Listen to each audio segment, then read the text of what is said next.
كراهة رفع الصوت بالقرآن إذا كان من حوله يتأذى به.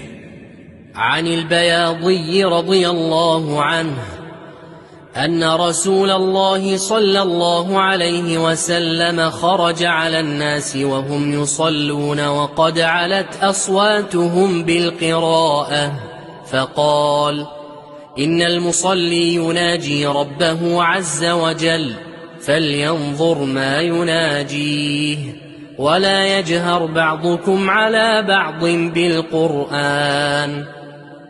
رواه أحمد ومالك.